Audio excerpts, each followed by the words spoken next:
Good afternoon, everybody. Welcome back to Mythgard and Middle-earth. My name is Corey Olson, the Tolkien Professor, joined as always by my friend Gryfflet, who has been hanging out here in Mirkwood for quite some time. Good to see everybody again. Glad to be back. I haven't been streaming in quite some time due to travel of lots of different kinds, 2 different moots, and family travel in between. I've been lots of places. I've been over the last 4 weeks. I've been in Australia and Maine and California. So, but I'm back. We're home this week, and we are ready to remember where we were. As I recall, yes, we were up in the north-ish part. Well, we had been over here. Oh, hang on a second. Okay. So, first of all, can I just say how much I love the new upgrades? First of all, you will notice that my cursor is huge. I made the cursor really big. I will never lose my cursor in a snowstorm again. So that's one thing. The second thing is that,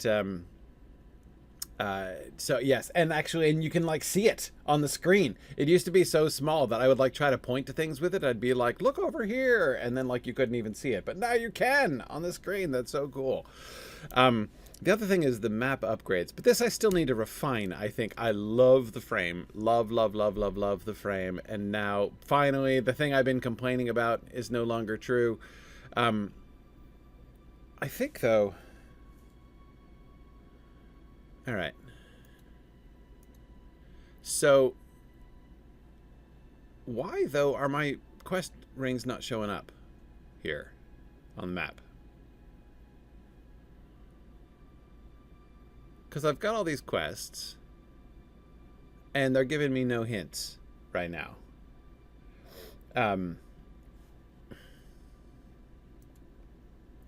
Whoa, look at that. Oh, yeah. Okay. So, no, that's cool.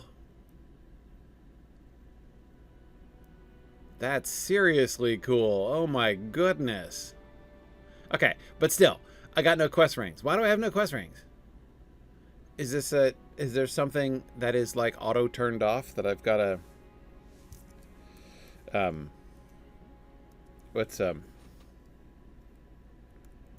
are the options?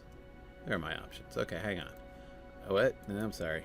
Still have my mouse issue, but that's all right. And I've turned around unexpectedly. I can tell because I'm not being menaced by that deer up on the side. Okay. So, oh, great. I've done the thing. All right, Gryfflet, would you behave, please? Why can I... let me get rid of the map. I can't get rid of the map. Oh, dear. I'm in trouble now. Okay. There we go. All right, okay. Now I'll get back to the map. Oh, and now it defaults to that little thing until... Oh, that's nice. Okay. Okay, great. Anyway, so let me go to UI settings. And there was like map something or other.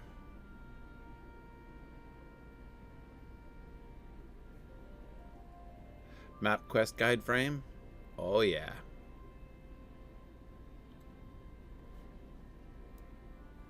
So I could just... Oh, man, I could just put that there fully. Oh, that's so cool. And now if I go big on the map. Oh, yeah. Yeah, that's fine. Maybe even a little bigger than that. Just a skosh. Okay. Oh, yeah. Oh, that's good. That's good. Like it. But I like that even better. Okay, so that's cool. But, why am I not getting quest rings, though? So on the one hand, I can now control the view of the map and that's like so much better than before. But unfortunately, it seems to have been made. It seems to have been made useless by the fact that I no longer have quest rings. Is this? Huh.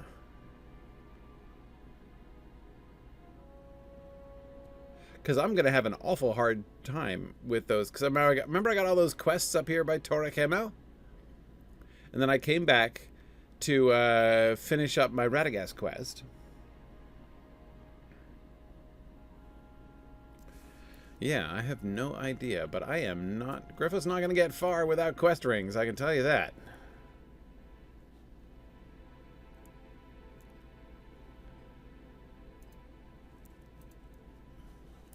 Stop, would you please? Okay.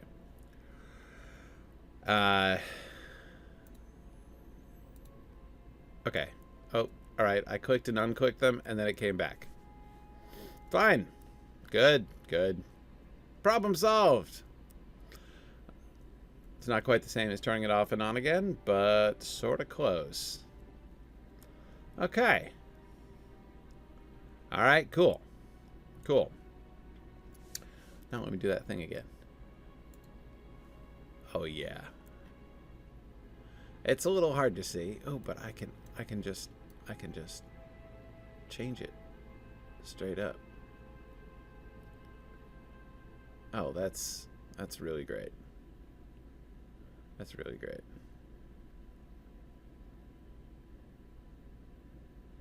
Love this. Oh my goodness. Okay. All right, now where am I? Okay, I'm here. I'm gonna stealth myself, not run down a cliff. Where? Uh-oh. I've left the path. And I've, like, forgotten where the path is. Except I know I don't want to go down that cliff, so...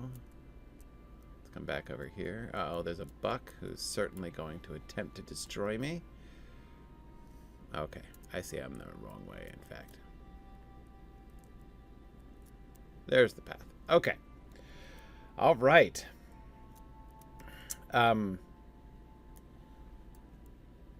Very good. We're in business now. So what are we doing? We were the wood of green leaves. Oh, we're clearing dead trees and planting saplings. This is still, we're planting those saplings for Radagast. So we're kind of still finishing up the Radagast quests here. Great. So yeah, that one. Let's see, do I have to click on this? Help. Okay. Yeah, let's see. Okay, so I can't do that. I can't, like, mouse over it. Sorry, I'm trying to, like, test the parameters of how I can interact with the map.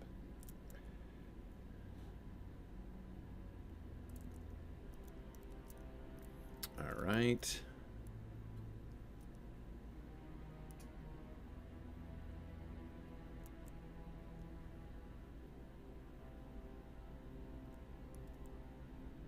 Okay, tempting as this is, though.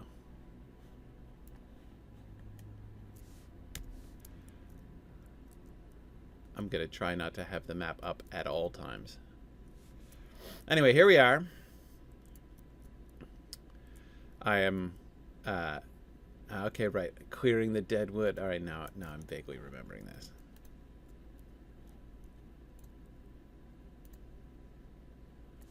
Okay. All right.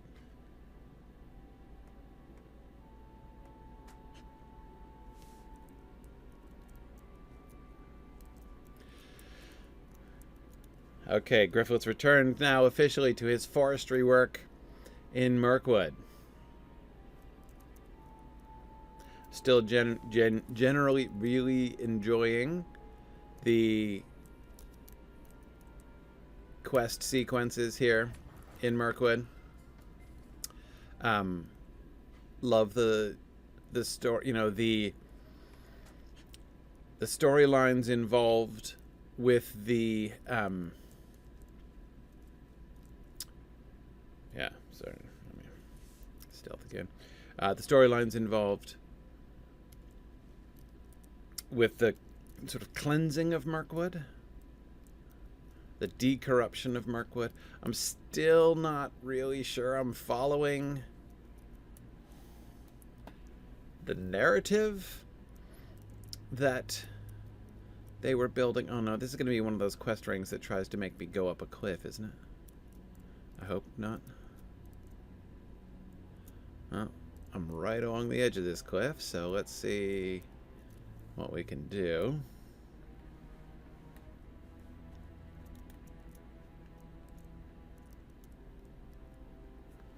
Okay, I've got more dead branches in here somewhere. Is that in fact where I am? This isn't the threat of the Talgrim, is it? I wouldn't think so.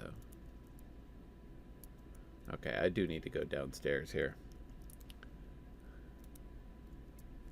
Yeah, I see. I can see the dead wood from here.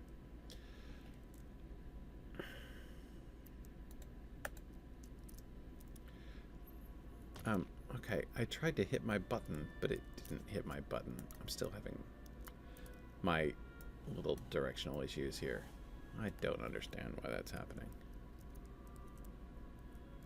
Anyway, okay, we're downstairs now, and here's my fallen trees. Okay. All right. So, I'm sure I will find some... we'll be getting back to discussing the story as we get further into the story.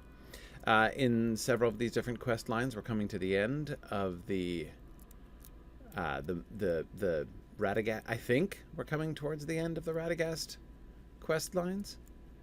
Oh, look, it's the main path. Get my map back. Ah, there it is. I can't even describe how much I love that. So, if the one on the top right is the mini map, and the full screen map is the main map, what's that one? The mid map? Love the mid map. Okay, I still need 4 dead trees and 6 patches of soil.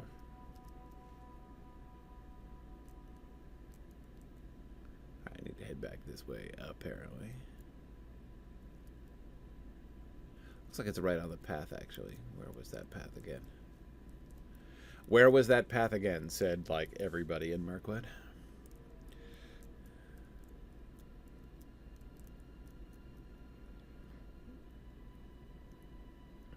Okay, so if I can just continue this way. Oh, look, there we are. And there's the path. Okay.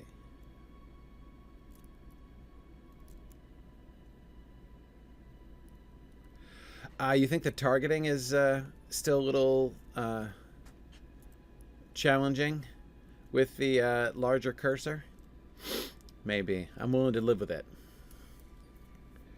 But I can see how that might be an issue. Okay, so I think I have to go up this way.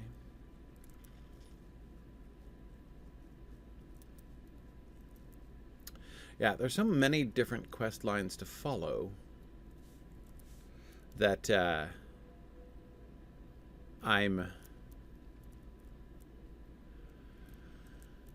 so many quest lines to follow that I'm a little not following the thread as much as I might when it comes to the cause. The quest I'm most interested in, the quest line I'm most interested in Mirkwood here, is the one that really kind of comes to the core of the corruption story. Like, not just the cleanup, which is great. Participating in the cleanup of Mirkwood is fun. But, oh, is this another cliff? Oh, slope. Oh, cliff. Okay, sure. But the discussion of the cause, especially, so yeah, like the quest line which was supposed to help me discover the origin of the enchanted stream in The Hobbit. I was loving that. That was the one that took me to, what was that place again? Caristilion. But I found the revelation of the big boss there a little bit anticlimactic. I didn't know who that guy was. But that might be me. I'm fairly forgetful and traveling a lot. Okay, so what do I need still? I need... Okay, so I finished trees. I still need 2 fertile soils.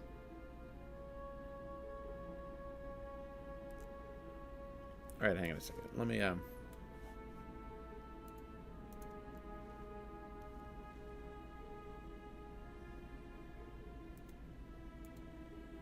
Okay.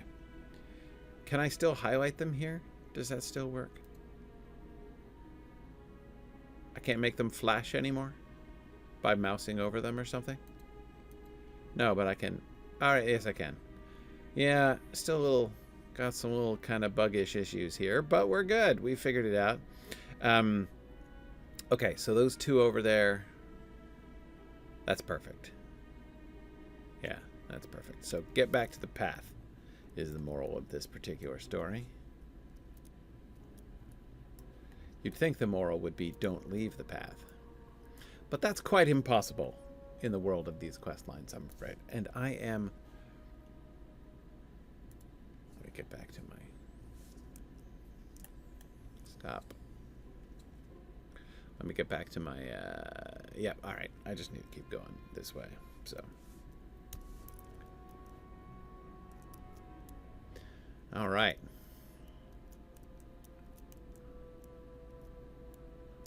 Oh. Is that a... Yeah, there we go.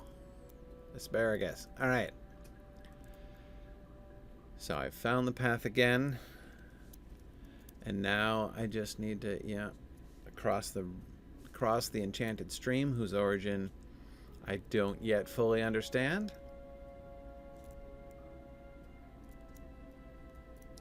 Okay, JJ has a lore speculation question. Do I suppose Radagast's mission was ended along with the Third Age, or would he have more to do in Middle-earth? That's a really good question. He, of course, is not a ring-bearer, does not leave with the other ring-bearers on what is somewhat misleadingly sometimes called the last ship. It is, of course, not the last ship. There are other ships. Like, we know that Legolas leaves on a ship, but not that one, right? So clearly it's not the very last ship. But, you know, it's like the end of the, you know, it's like the farewell tour for the heroes of the Third Age there. But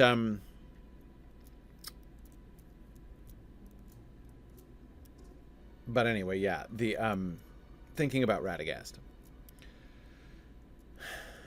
See, this brings us right back to the Radagast problem, doesn't it? On the one hand, so you may remember, for those of you who don't know the Radagast problem, the Radagast problem is that on the one hand, Tolkien said in the writings, which were compressed by Christopher into what is sometimes somewhat misleadingly called the Essay on the Istari, the chapter titled Istari and Unfinished Tales. Let's just call it that. In that chapter, in one of the portions of that, in one of the pieces of prose included in that chapter by Christopher Tolkien, Tolkien talks about the Istari, says that Gandalf is the only one of the Istari who didn't fail. And therefore says fairly clearly that Radagast did fail. And I have said and still believe that that's a little bit harsh. Especially since in that same in that same essay, in those same there we go.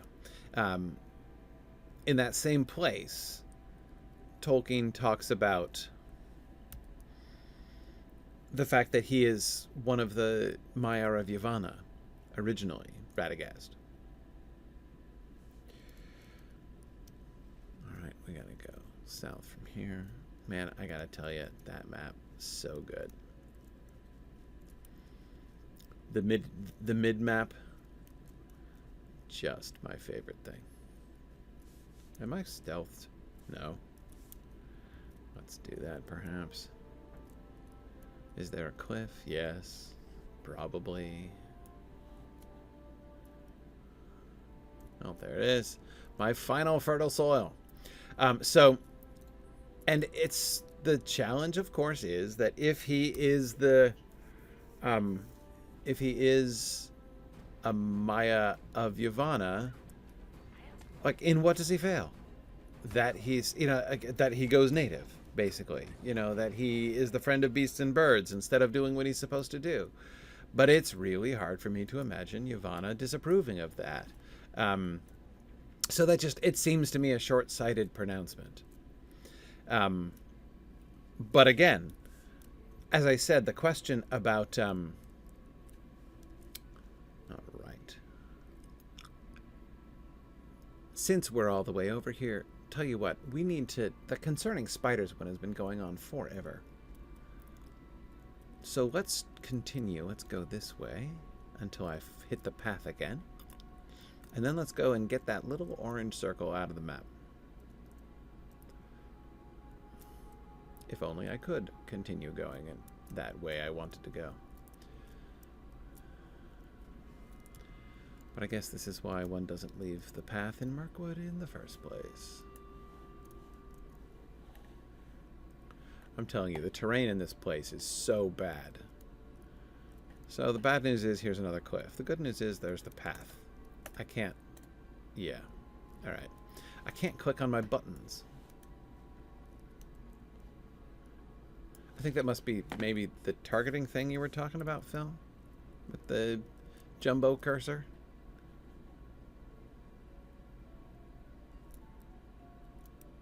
As a mouse clicker on my buttons, that is hampering.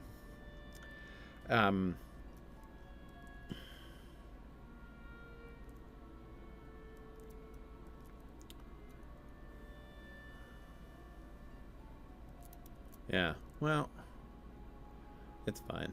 I'll figure it out. I can't, like, it doesn't work at all. It doesn't highlight them the way it used to. Well, maybe this will finally break my clicking habit once and for all. Alright, so I'm headed... Okay, when it takes a sharp right-hand turn... Why, man, I'm going almost all the way back to the place where I started in Mirkwood. Huh. Alright. Yeah, when it takes a really sharp right-hand turn is when I want to stop. Okay, so... Radagast. So do you see what I mean, by the way, that your question, JJ, reflects the Radagast problem? We know that the Istari, the purpose of the Istari... was to oppose Sauron and to help those who are being oppressed by him. Right? So, again, if, like, somehow birds and beasts are discounted from the group of people who are supposed to be helped, then Radagast did wrong. And, therefore, I guess his job is done when Sauron falls. Because the Istari were there to be the foes of Sauron, and Sauron is now defeated, so... Yeah, theoretically, I could actually get on a horse. Actually, no, theoretically, I can't get on a horse. Oh, there we go. Okay. Alright.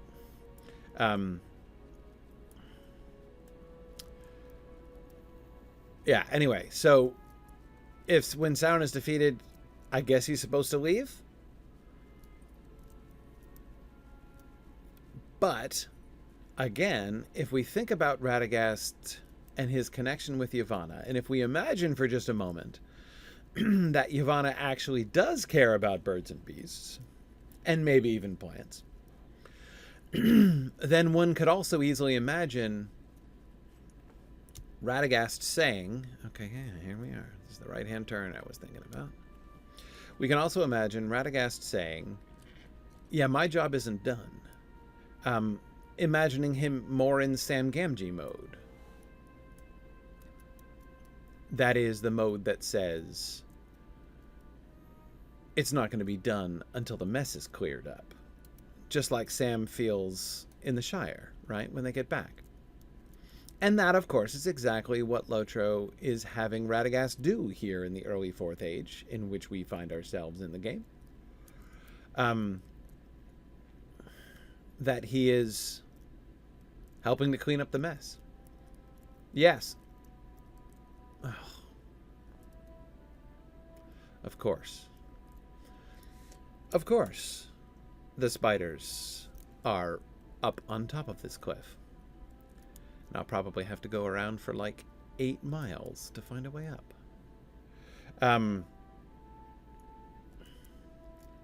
Yeah, anyway, so can I climb up here? No. All right, we're trending generally uphill here. Oh my goodness. Is there any... Because like that whole thing is an inaccessible cliff. It's the edge of the map. I gotta go the other way. It's going to be a cleft in that, isn't it? So this is not a cliff you can get on the other side of. This is the edge of the area, in fact. So what I'm looking for is not an end of this cliff, which isn't going to come. What I'm looking for is a cleft in this cliff. I was trying to go around, but then I realized that's useless.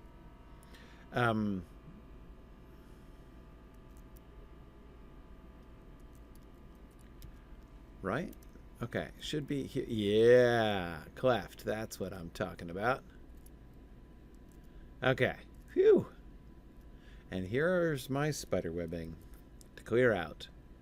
So this is supposed to be yet another spider area that is surprisingly uninhabited, and I'm just helping to clean it up. Okay. And now search Gladthaw, that's where I am, isn't it?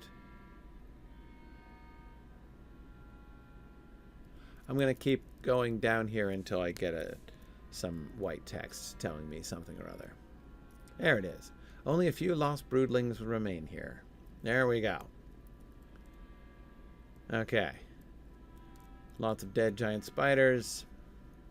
And we're done. Okay. So now I have completed a Radagast quest and a Thranduil quest, which I haven't completed in ages. This, of course, makes me tempted to go back and turn them in case they send me to more things, but since I'm already so far afield...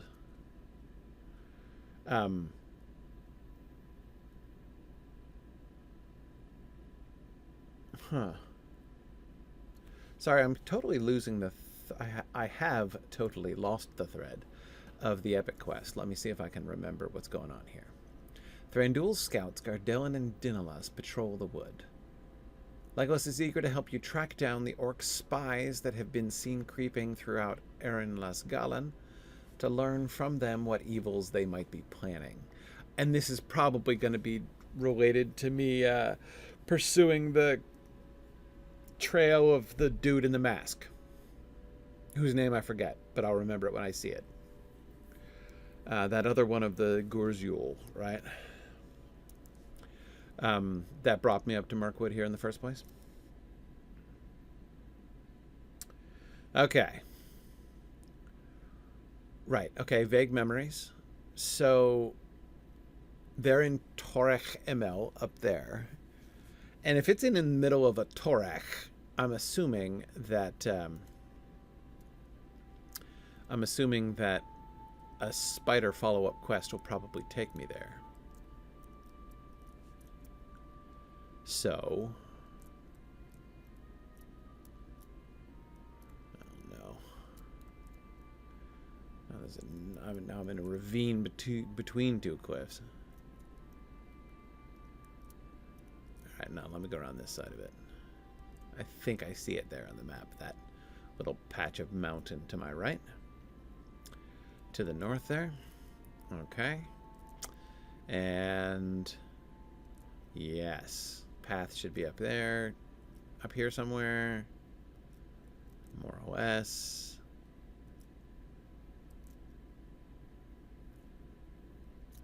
Hello? Asparagus. There it is. Man, those asparagus posts are so handy. Love it. Okay. So I'm not going to go to the Torek one. I'll wait on that one. But I am going to go and take care of all of these very numerous... this is like helping out the Bjornings that we rescued. Collecting all their stuff and such. So let me gallop my way up to that northernmost bend of the road, and then I'll go cross country and do those quests. Karazgar? That might be the one. Is it the Weeping Warrior or something like that?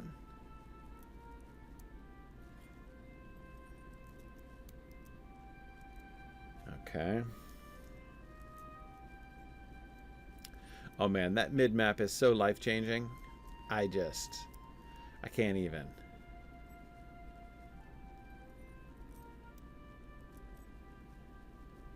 I can't even.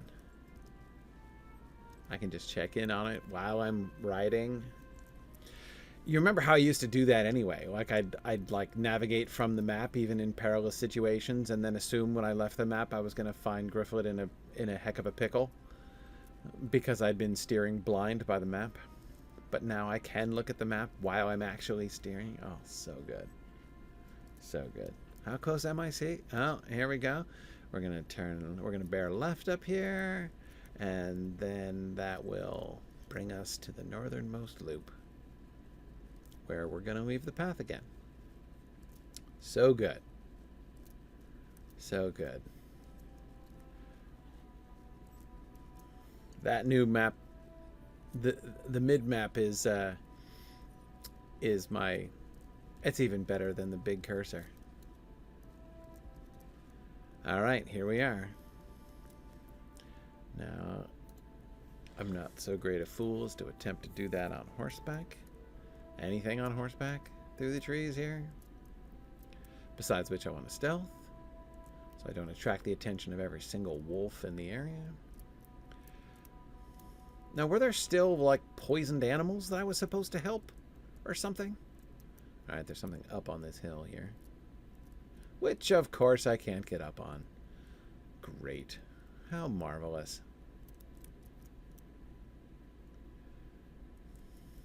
Yep. I'm not sure. At the end of the day, I'm not sure that Northern Mirkwood isn't more annoying to try to navigate than Mordor. Like, near Mount Doom. I'm not sure it isn't.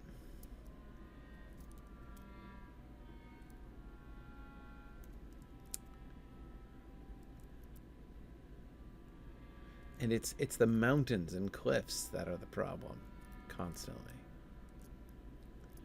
All right, wending my way through the terrifying fauna of Mirkwood.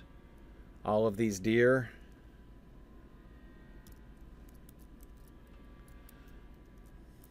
And there's just like lembas bread sitting around. I know, they lost it, apparently. Right? These are things that the... Okay, so I understand why...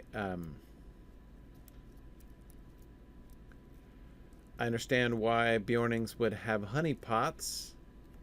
Do I have a quest for you, Mr. Tarog Warrior? No, I don't. I don't quite understand why they have lembas bread. I mean, they might make honey cakes. That's what they do. Hang on, there's something over here. Oh, sack of seeds. Okay.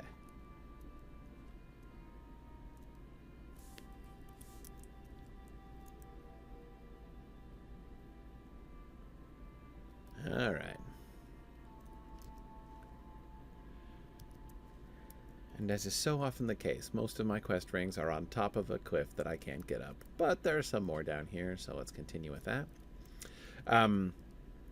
Anyway, so in conclusion, JJ, I wholly endorse, like, I totally agree with the interpretation of Lotro here. I love this storyline, their Radagast storyline. Could Radagast leave at the end of the Third Age? Might it be appropriate for him to? Sure. Again, like, the Istari were here to oppose Sauron, and, you know, Sauron's done. That job is over. But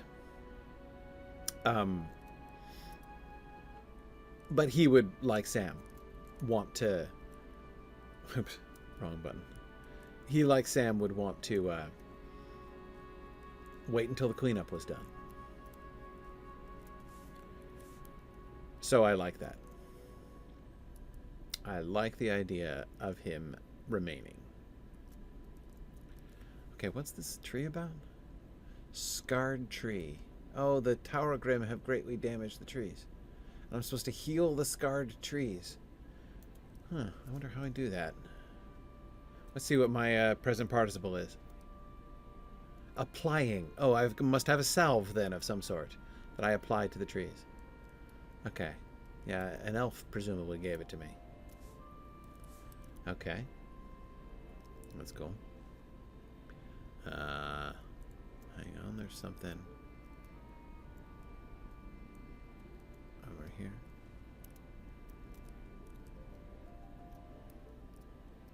That's almost right nearby here. What's that? Oh, limbus bread.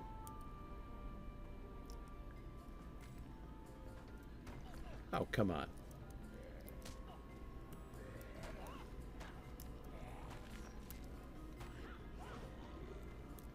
All right, fine.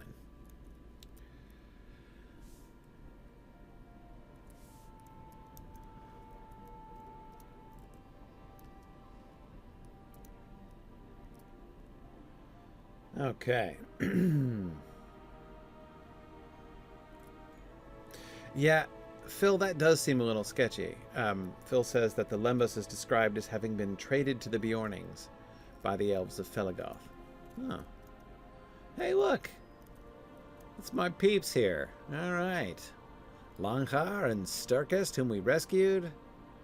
Thorlind and Gwyneth, presumably one of whom gave me salve for the trees. Ah, so I've come back to the, like, origin of the quests, huh? But I don't have any quests to return yet, but that's okay. I will head up from here.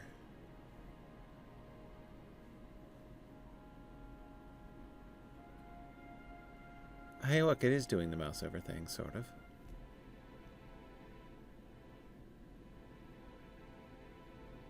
Aha. Okay, so the ravages of the Taragram. Okay. That's what's right up there next to me. And the scattered in the forest, yeah, the one with a bajillion quest rings is all of the pots of honey and everything I gotta pick up. Scattered in the forest. I've got to destroy dens of the Tarog? Okay. I see. Phil says not to bother making a note of this place, as it's not where I hand the quest in. Okay. There is a ring here, though. It's the Forest Gate ring, interestingly. Oh, because Sturkest is standing here, and I'm supposed to help him with his supplies, but I'm probably going to hand it in at the Forest Gate, right? Is what it looks like. Okay, no problem. All right. See you guys. I'm going to continue my errands for you, because that's what Gryfflet does.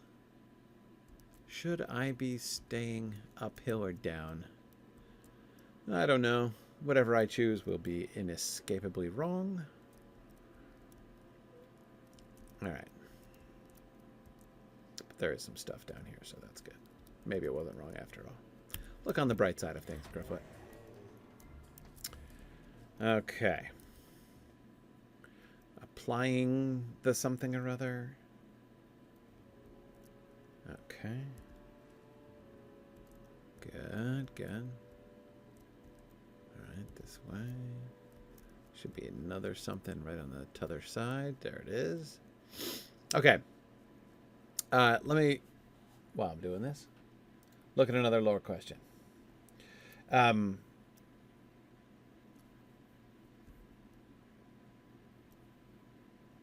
Istari question. This is from JJ a little while back. Are the Istari sort of addressing and inverting what Morgoth and Sauron did? They put some of themselves into their works to subdue them, and through those works others, while the Istari put themselves into bodies made from the world, submitting themselves to the rest of the world. So that's, I mean, I never really thought of it that way. I don't think so. I mean, that is, I think that the two processes are fundamentally different. I do like the notion, right? You know, so JJ, your fundamental notion here is seeing a kind of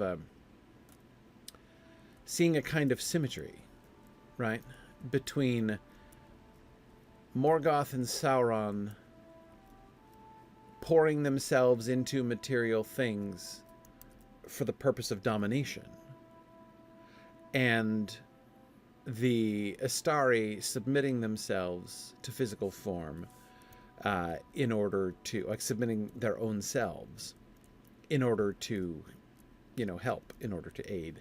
I turned around, but it was too late. Yeah. It is an interesting symmetry, and certainly the fundamental insight of that, you know, pairing is surely correct. That is to say, the contrast between the pride and desire for domination that informs Morgoth and Sauron, and the humility which led the Istari to submit themselves to incarnation for the, you know, for the benefit of, you know, for the benefit of others, is certainly, like, that's certainly, you know, an apt an apt and an important contrast.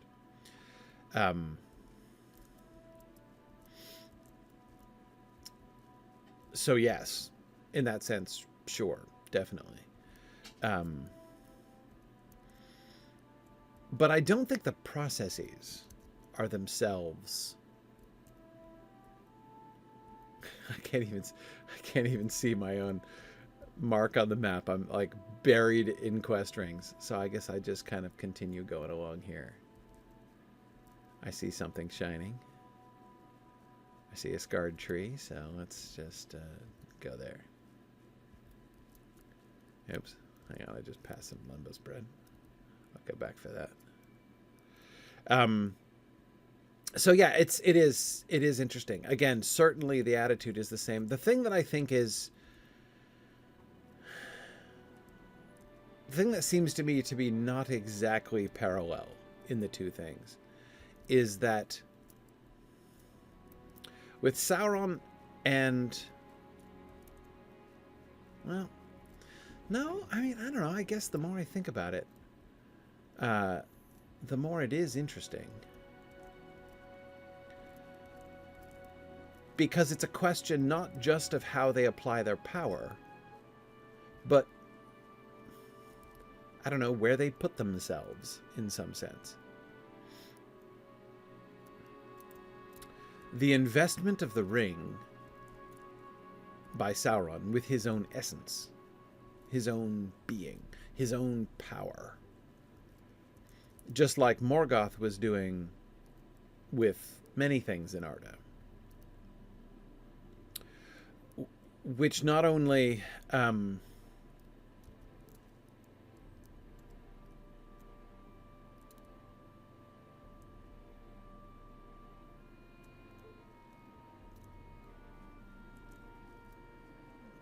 think I'm headed towards a ring. I can now see my my little positional caret on the map, but I'm not 100% sure which direction is pointing.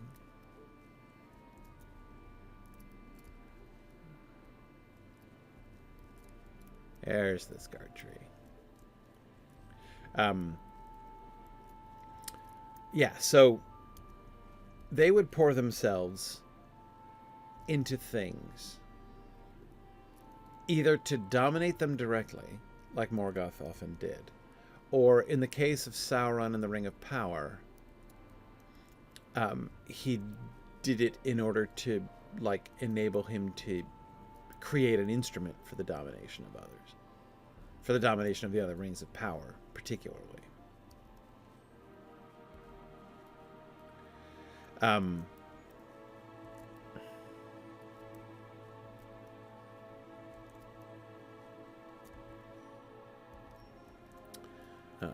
I'm in this white patch, which may or may not have anything in it, perhaps. Oh, there it is.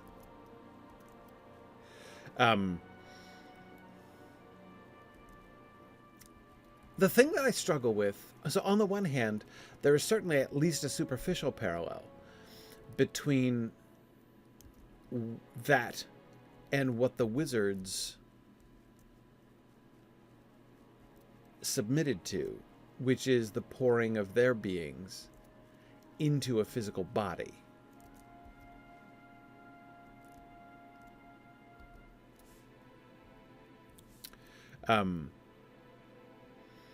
In their incarnations. They didn't just take bodily form, they were incarnated in a physical... Oh.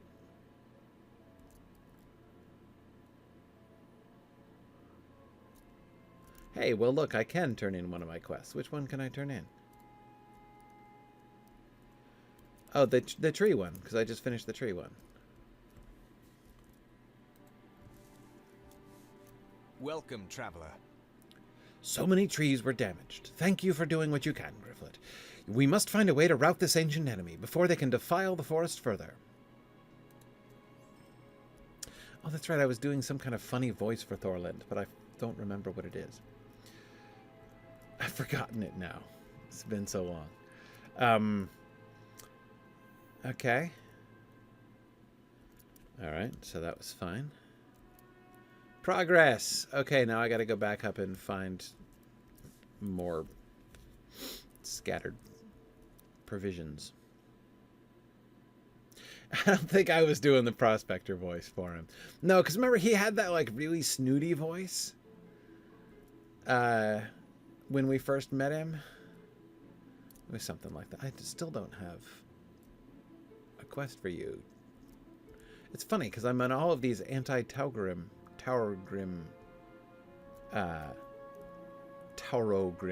quests, but yet I don't actually have any quests to slay them. So it's like, heal the damage done by the Taurogrim, but don't touch them at all. Okay. There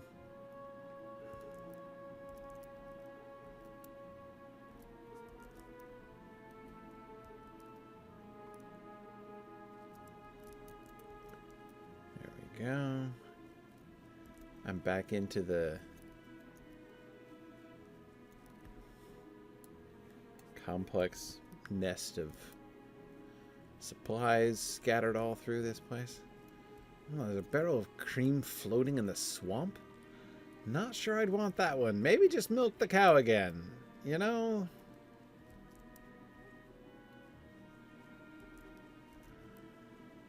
There are certain sanitary restrictions here that... Oh, I've just come into Tholcat, wherever that is.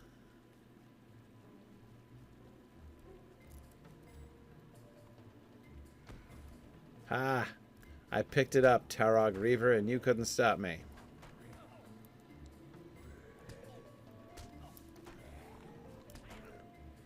All right.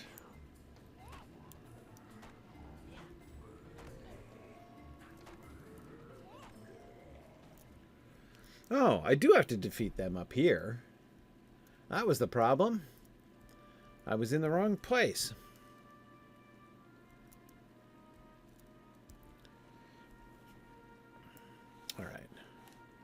I want to trend this way. Oh, it's a Tarog den. This is what their dens look like. So where do they live? In...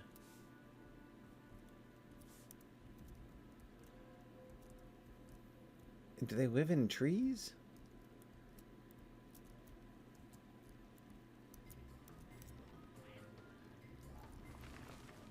Oh man, he spotted me. That's not cool.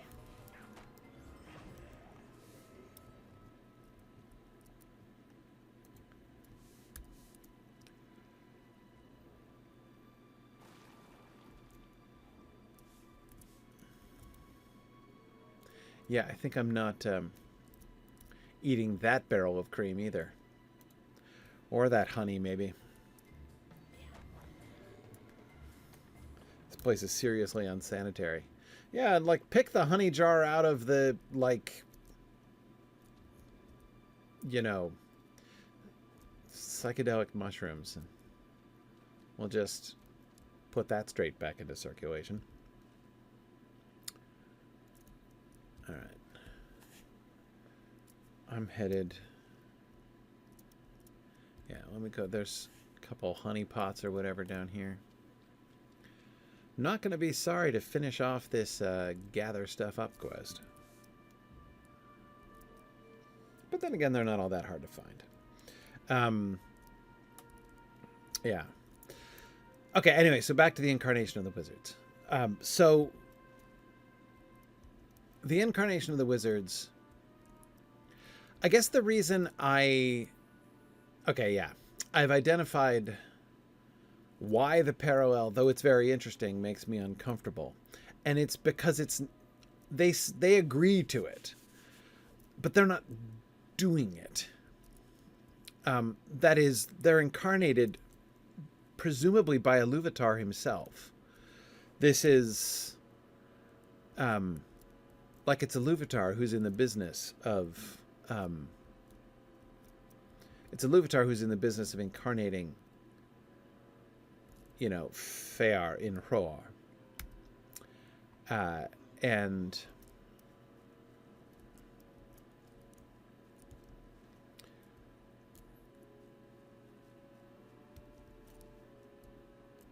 There we go.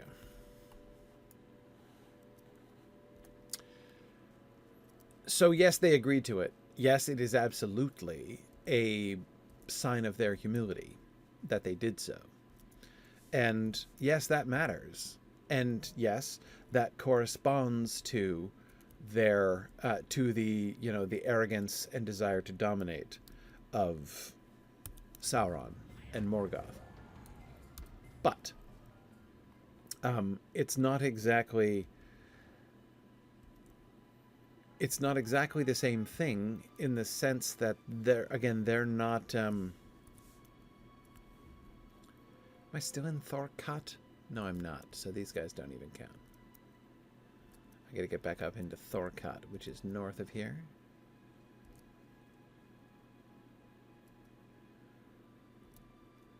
Alright, that guy's just staying safely on this side of the border. Okay, now I'm back at Tholcat, not Thorcat. Now I'm back in Tholcat.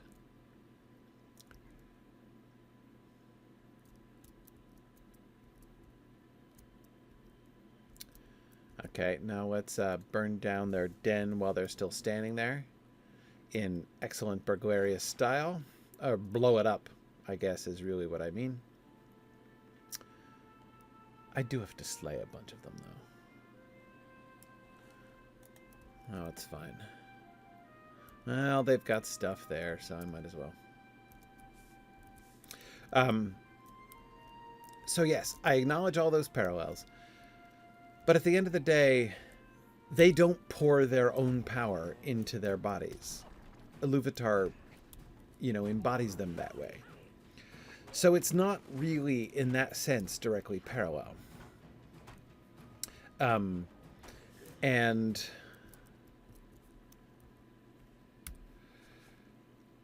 yeah. So I don't think, like, I don't think it corresponds in the same way. But but it is a really interesting... I mean, it certainly does highlight the contrasting sort of characters of them, that is to say, of Sauron and Morgoth and the Istari, at least in conception. And how the Istari, you know, sort of correspond in that way.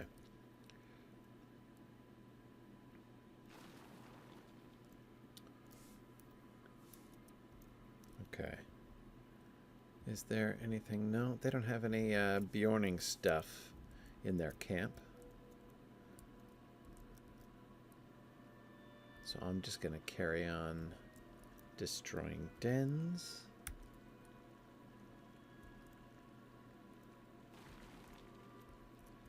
Can I burglariously sneak this crate of honey cakes as well? No. Oh well. All right. Yeah. So that, at the end of the day, is what I would say about that. Oh, just down to the one warrior already, right?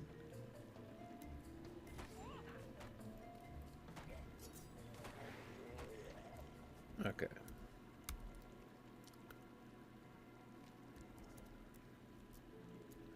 I've got a couple corpses to loot, which is always hard to resist. Oh. Sealed wax, huh?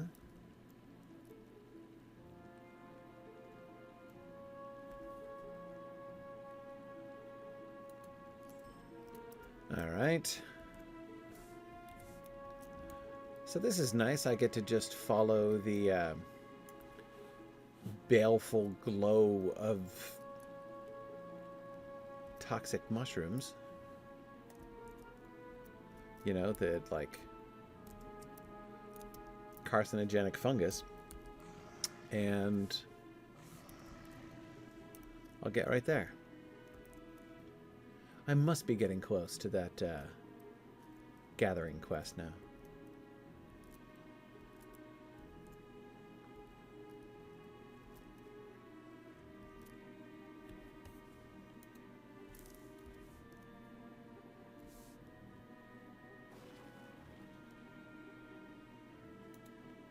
What do I still need? Oh, wait, no, that's just the... Yeah, I did finish it. I did finish it. Help Starkest Gatherers. That's just the... That's the parent quest. Ooh, there was one that got deselected. Oh, the Loigwin quest. Yeah. I did deselected that one on purpose. I'm not ready for that one yet. That's going to be... I'm going to do that after I finish all the rest of these. Because that's a head towards Lake Town quest. And I'm not ready for that yet. Okay. Great. So I finished that. So I just have the dens. Oh, yeah. We're making some very serious progress here. I just have 5 more dens and then some more Tarogrim. Yeah. Oh, we're doing great. You know what I haven't found in ages? A page. But I suppose I shouldn't expect to find them out buried in the middle of the swamp. In fact, I'd be pretty bitter if they were buried in the middle of a swamp, as that would make them pretty hard to stumble upon.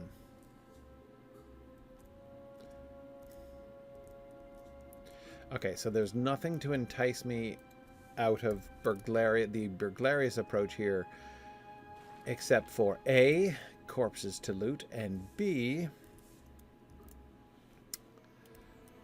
the general need to slay 8 more Tarogrim here.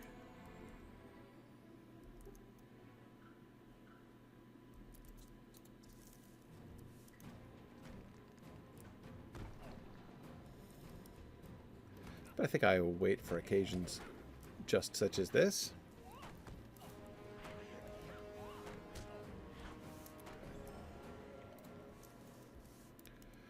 Okay.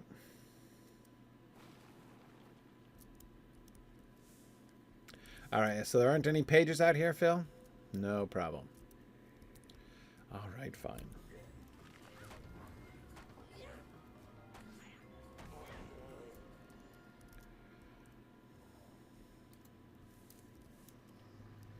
I wonder whose corpses, who's like the clan of bald warriors who have lost so many of their members out here in Thalcat.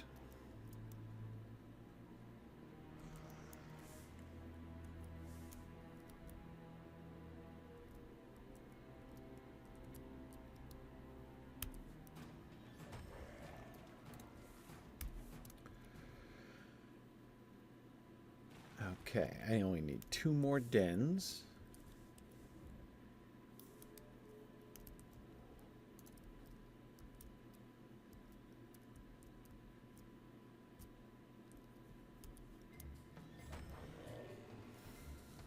All right. Okay, we're doing fine here.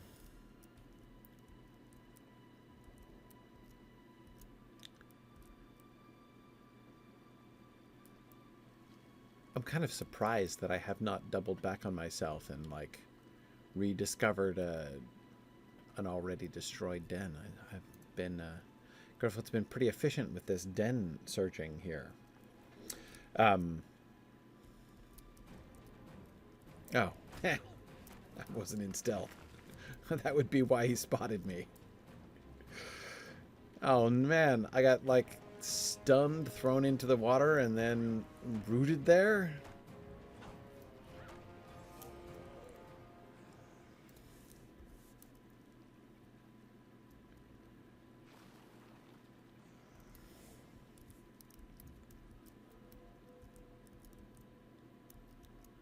What am I stuck on?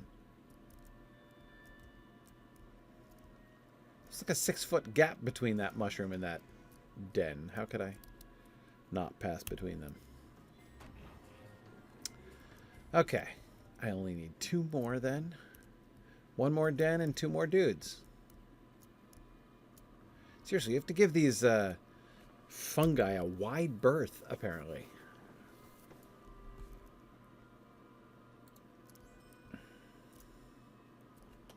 All right, where is my final? It must be this way.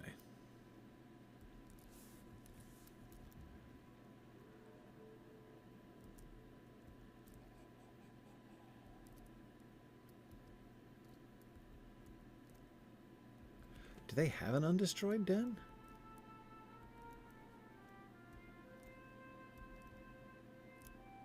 These guys?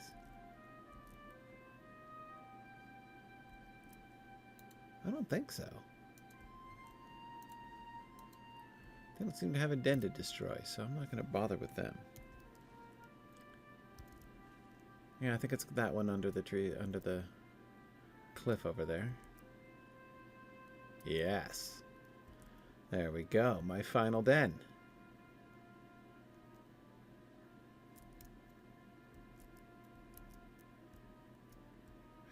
Yeah, the fungi does look awfully like the ones in Moria. I do agree with that.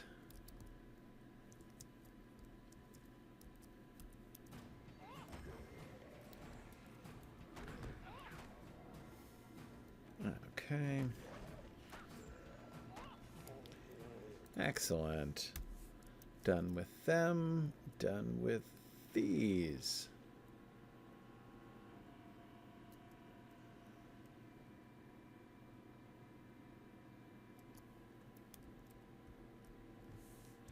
Now I just have to go back. Look at that, I'm done up here. No more quest rings up here. Woohoo. Okay.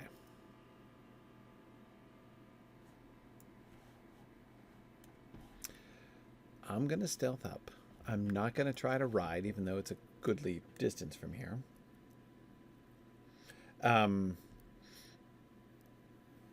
Okay.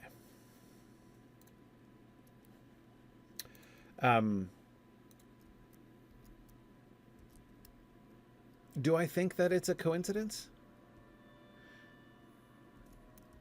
No. So on the one hand, no.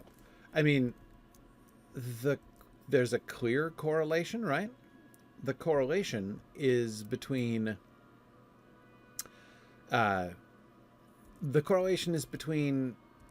creatures who are themselves like, so the fungus is correlated with corruption, right? We know that because in Moria, that fungus was itself a cause of corruption. Like, it was further corrupting the already corrupt orcs. So, like, that was a bad scene. It was an agent of corruption. But it's not an agent of corruption, I think, in the sense of, like, oh, it is, like, the root problem.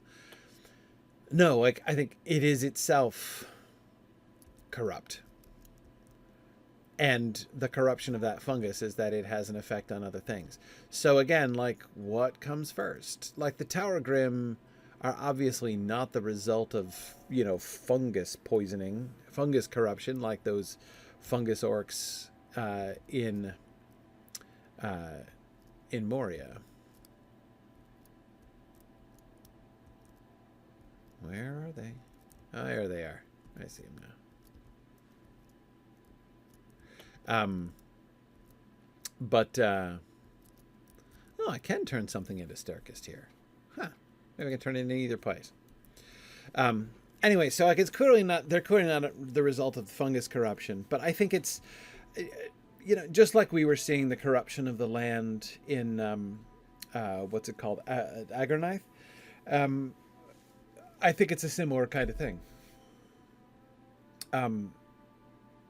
I don't think that fungus is what's causing it, but that there are these, like, horrible corrupted fungi show that there's that similar process going on here. All right, Thorlind. I would speak with you. You are welcome. Welcome, traveler. You're welcome again. And you have no further quests for me, so I'm done with your quest line. How about you, Starkist? The Beornings once made Checks a list from his card and nods approvingly. This seems to be everything that was missing. Hey, you know. Oh, and now here we go. I'm going to talk to your sister. The Beornings once made safe the Riverlands. This We will again. This is where we part. I must thank you for what you have done for us, Gryfflet. Know you are a friend to the Beornings and may call upon us should you need us. Farewell. Okay. I have slain goblins today. Can you say the same? I love that. I have slain goblins today. Can you say the same? I am certainly glad to be out of the darkness of Mirkwood. Hopefully the next time we will come to trade with the elves, our journey will be less eventful. Okay. All right. Now let's look at that clean map. Oh my goodness. Oh my goodness. So I get to turn in to Radagast. I get to the Forest Gate. Where even is that? Huh.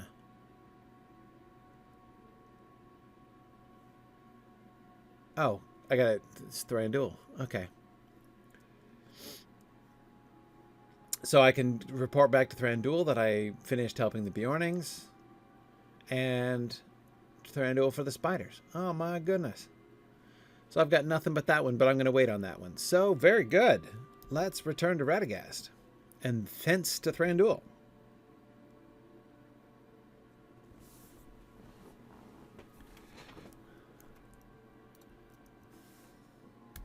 Really?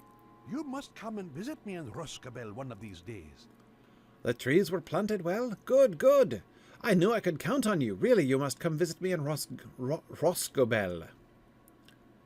It should be Rosgobel, shouldn't it? There's no way the stress is on the final syllable there. Roscobel, I agree, it's a very attractive name. Oh, that's it. Radagast is done. He's invited me to Rosgobel, which I hope we'll get to visit someday. But that seems to mark the end of our time with Radagast. Gryfflet is beginning to make serious inroads in the quests. Here, hang on. Speaking of which, let's check, actually. My deed log. Rovanian?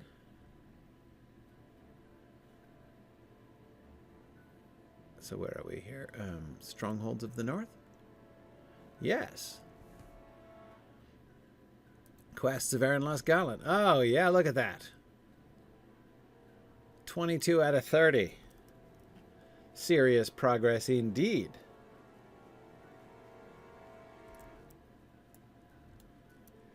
And I'm about to turn in 2 more.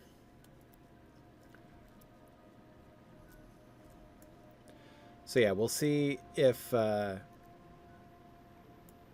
as I suspect, when I turn in the Concerning Spiders quest. That one has all of the earmarks of part 1 of a multi-part quest line. I've explored where all the spiders have disappeared from, but we've not solved the mystery of the spiders. So I'm assuming that Thranduil is going to send me on another spider quest. And when he does, I'm assuming it's going to have something to do with what's it called up here? That other Torak, where the epic line was taking me. But one way or another, I'm going to fold the. Oh, I forgot I can mount delightfully. I'm going to fold the next steps of the epic quest line into my I never noticed that there's a little set of steps down into this little pool. It's like a little bathing pool. A little public, but that's okay. We're all friends here. There we are.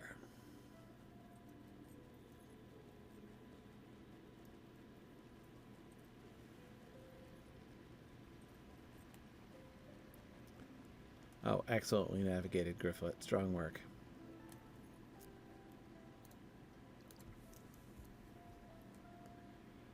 Okay, Forest Gate. I will think on our next steps. He's got a weird voice. You tell Thranduil of the events that have transpired and the Tarogrim's return. In the spider's absence, an ancient foe returns. This is troubling news indeed. Thank you for assisting Thorlind in this matter. I will think on our next steps, but I assure you, our reaction to this new threat will be aggressive. Okay. And I get a pair of new boots. Lithe boots? I want lithe boots. Yes, I do want lithe boots. Woohoo! Have you any news of the spiders vanishing? Oh, his voice is totally different now. Okay. You relate all you found. I see. Then they have truly left. Perhaps with Sauron's fall and the greening of these woods, they seek refuge in darker places? If there be naught left but broodling stragglers, we should concern ourselves with more pressing matters. Oh dear. If I am to open westward trade once more, these paths must be made safe. After the battle under the trees, many orcs fled to the Emin Nufuan, cravenly hiding up in those hills from retribution. Even now they lurk in my domain. If I am to open westward trade once more, those paths must be made safe from the attacks of those orcs. Will you patrol the way between here and the Vales of Anduin, keeping an eye out for any orc? Okay. So I was wrong. He doesn't care about the spiders. Turns out. Okay, fine.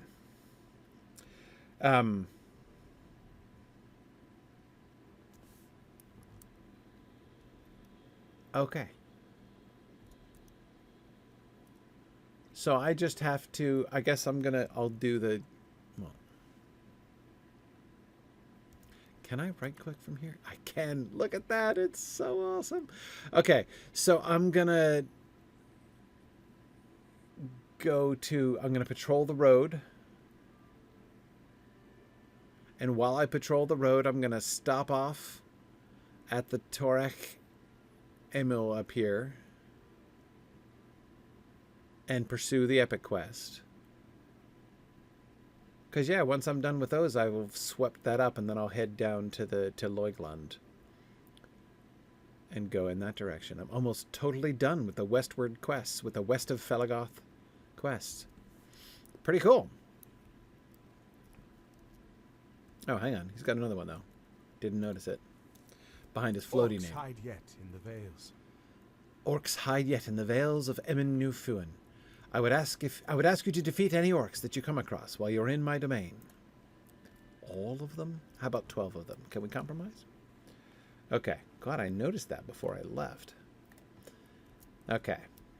So I have 2 more quests. Which... Because, yeah. So I have 2 more quests now. So that brings me to 26, and I have the 1 more for Leugland. So that leaves 4. So maybe there are 3 other quests that I pick up in the Leugland direction? We'll see. Maybe there'll be some follow-up orc quests. Who knows? All right. We're doing good. We're doing good. Maybe we will have time to finish up the West of Felegoth quests here before we end today. Oh, hang on a second. I've got important work to do. I forgot. I got new boots. Okay, so in Gryfflet's, so what do we have? I've got a Pathfinder's Quaff, which is, okay, fine camel of Thranduil's power. Right, the hauberk of Thranduil's power. I've got Conqueror's gauges, leggings of the Last Alliance, Pathfinder's boots. Okay, so what is happening here? I've got all this virtue stuff. I better, like, do my virtue things, apparently.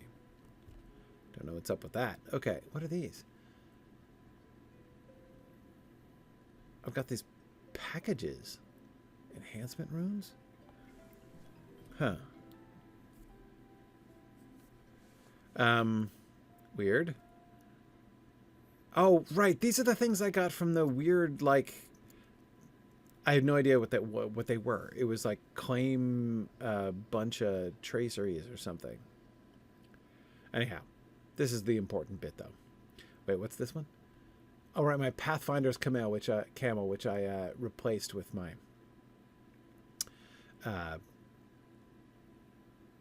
So, like, the camel of Thranduil's power is nasty looking. Can I just say that? I mean, look at that thing. It looks like a piece of orc gear. What is that even meant to be? A skull of something? With, like, teeth around the edge?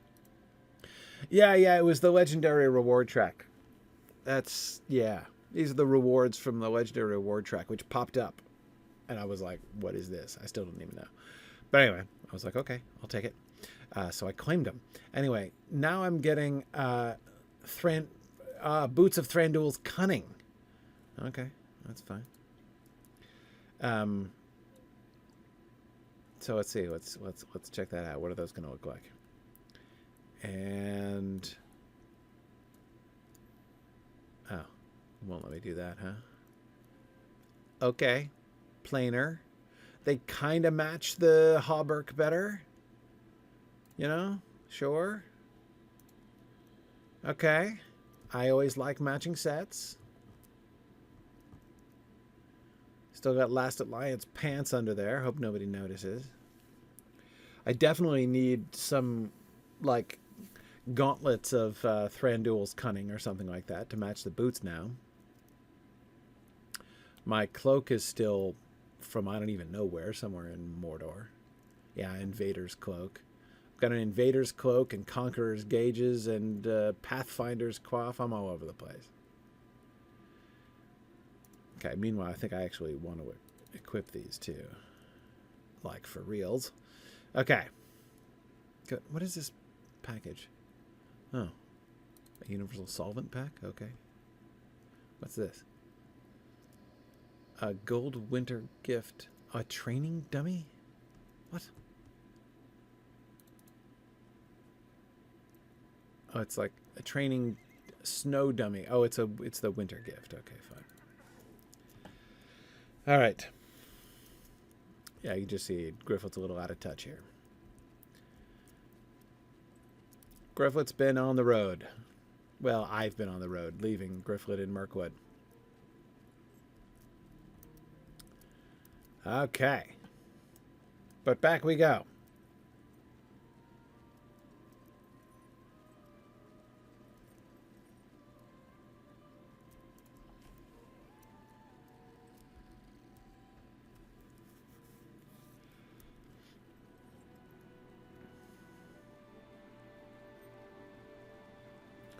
Now, I'm going down to the main path and continuing till I meet to the first patrol point. So I gotta hit the patrol points.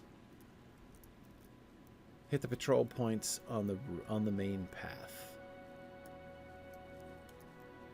But those are all to the west of here. I wonder if I still have a house. I don't think I do. I think I lost my house in... Oh, yeah, because I migrated servers. I think that's when I lost my house. It's okay. I could buy a new house, but... Oh, hang on. Moment of truth. You can do it, Gryfflet. Oh, yeah, straight across that log bridge. Okay. All right. And now... down towards the main path. Did I already miss it? Nope. Okay. I didn't see any asparagus at all yet, so.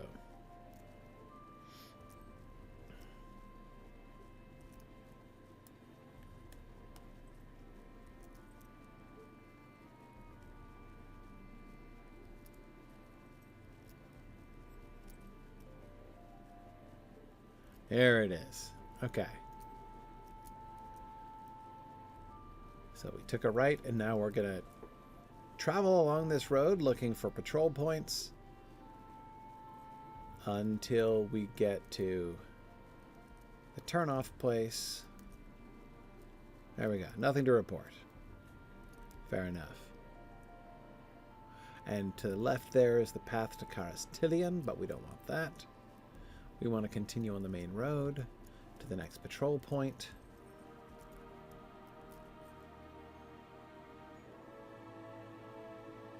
Oh, right. The purple is where the orcs I'm supposed to slay are. They're all hiding up in the hills. Right. That's destined to be super annoying. But it looks like there's a bunch of them along the road. The other direction. Well, let's just see what happens when I patrol.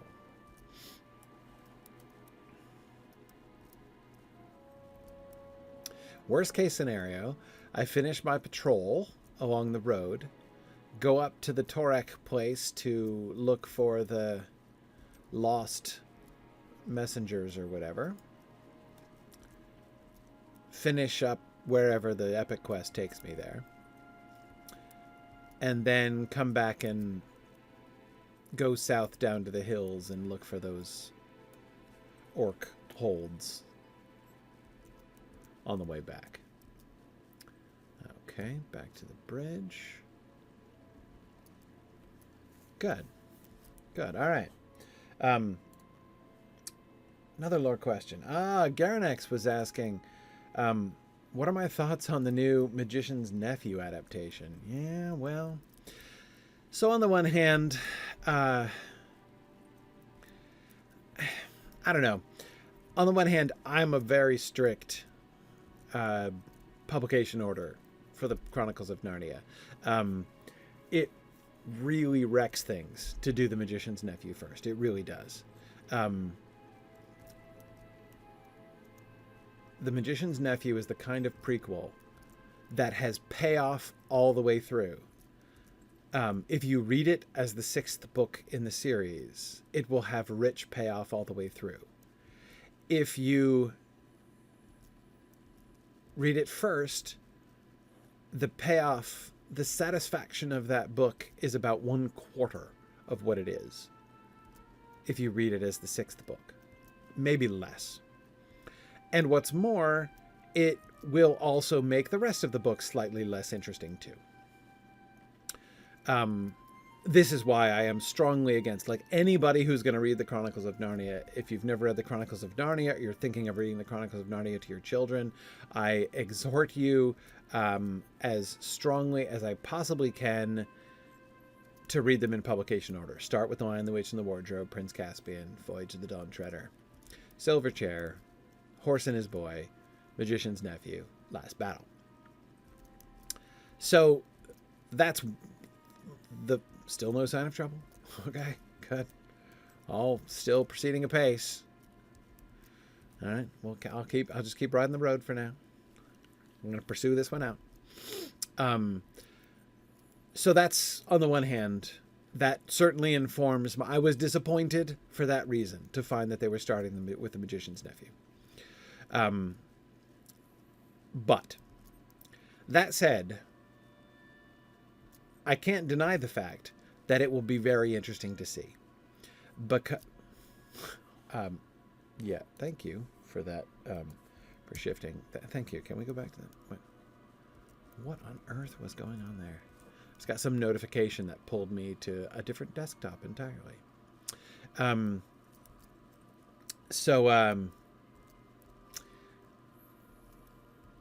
Yeah. Anyway, I love it when you have the shadow of your character, but not the horse following you along the ground. That's always fun.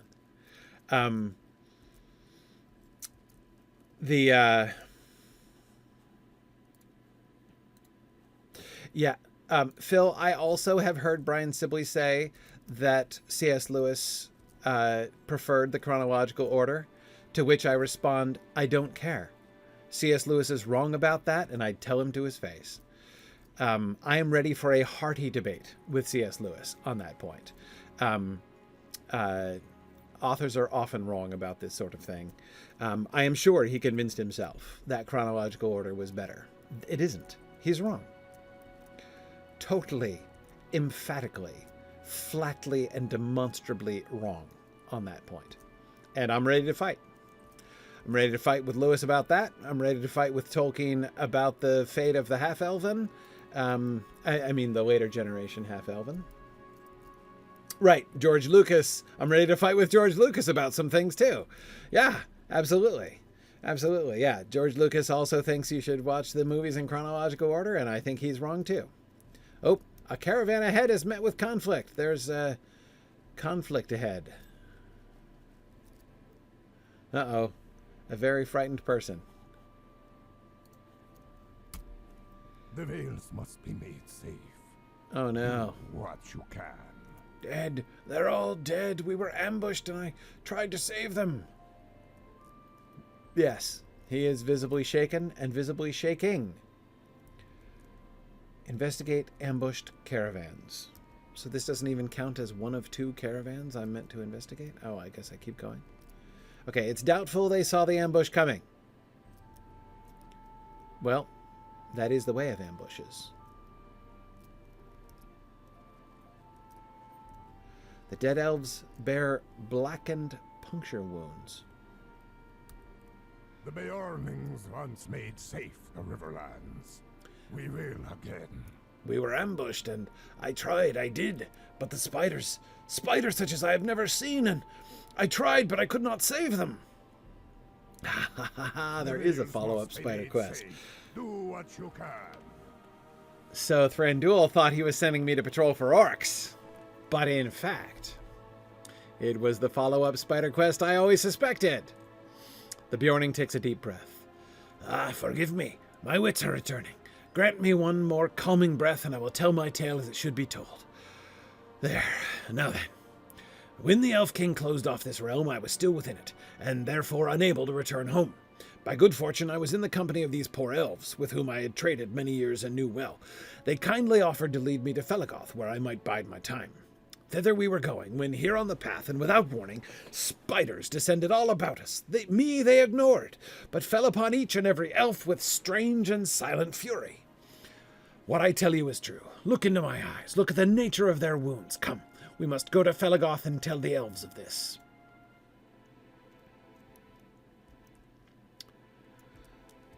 Oh.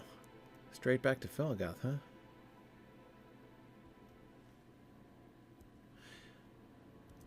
Okay. Well, yeah, let's just do that then.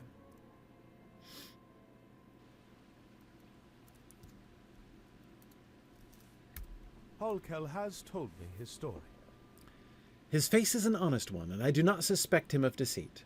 Rather, instead, I find myself recalling things far in the past. Yes, it was many years ago, a great spider, strong and cunning and filled with malice. Iphantemel, we called her, and she was nearly my match. I was stung, and in return gave her a grievous wound. At that she fled, and though I hunted her many years, I never more than glimpsed her. She was wily, as I have said, and laid many traps for me. That was long ago, but such an ambush as Holkel describes might well be her doing. Such malice against elves and elves alone I could also believe, and perhaps due to the wound I dealt her, she was unable to flee with all the others of her wretched kind. I know how we may test this hunch. Alone among the spiders of Mirkwood, Iphantemel and all her spawn crave the sap of trees, and drink it as you might water. Would you return to the wood and gather some sap? You will find taps here and there set by my foresters. It is time that we laid a trap of our own. Okay. Which sounds suspiciously as if you're not going to be sending me up to Iphantemel here. But okay.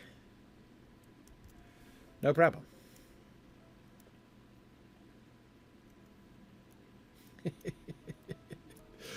Let me explain a little bit more. There's a couple things I could explain more. When I disagree with an author like that, what I'm disagreeing with, so like you can't argue with an author's intentions, right? Like, you know, I can't tell Tolkien like, here's what your story should have been or something like that.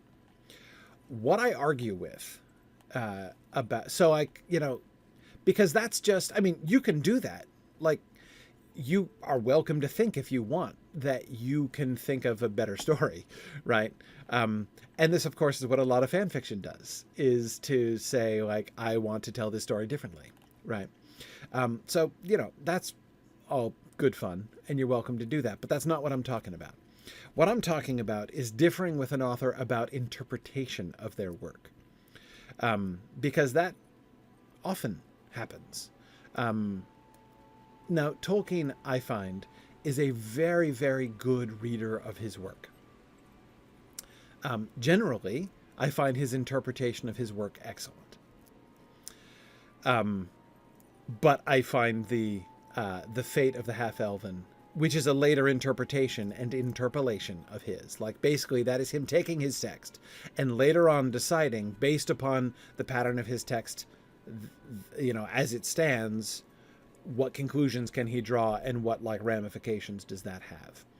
And, okay, I'm confused. Where are these taps? Where are they tapping trees? Up here, theoretically? Like right outside the gate? I don't see any evidence of that. Hey, Radagast, do you know where the trees are tapped? Anyway, like, so that's where he drew that stuff about, is it down in the valley there? I don't see anything.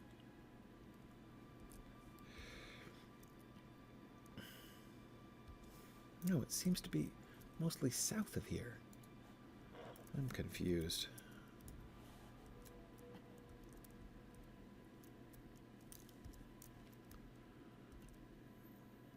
So theoretically, according to the map, I am right now in the middle of tree-sap territory.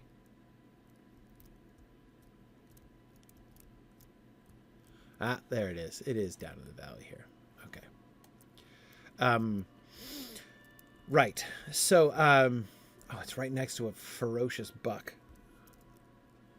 Yep, here he's coming at me.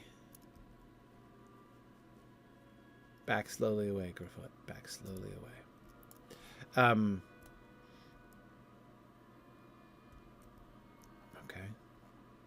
In theory. Right around here. Okay, there's another one. C.S. Lewis is doing the same thing. So this has nothing to do with the design of the Chronicles of Narnia. Because it is 100% demonstrable that he did not, like, plan it that way. Like, it's not like he always intended the magician's nephew to be first or something. It's absolutely untrue. The magician's nephew was written, like, in response to the other ones. Oh,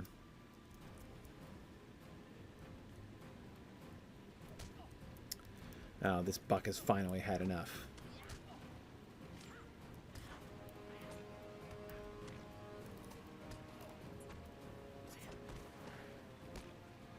This buck isn't taking it anymore.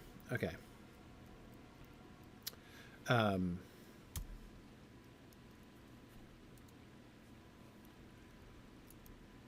Okay, are there more taps down here, though?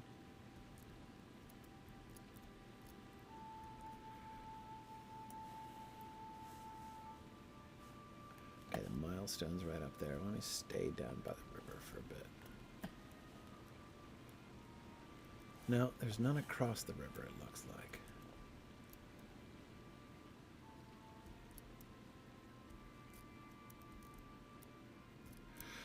Anyway, so any views that Lewis expressed later in his life after the publication of Narnia, in which he said, oh, I think chronological order is better, that is a merely interpretive statement on his part.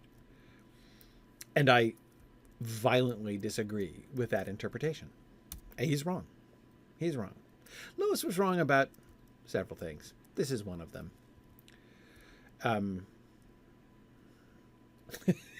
That's just the way it is. There's the last tap.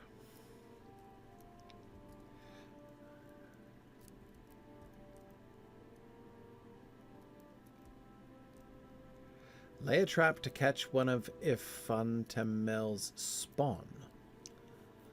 Okay. Where? Down there. Okay.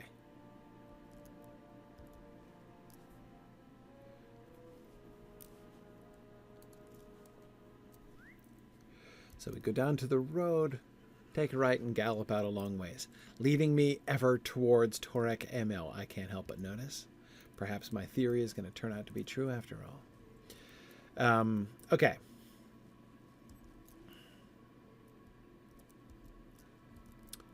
Here's the path. And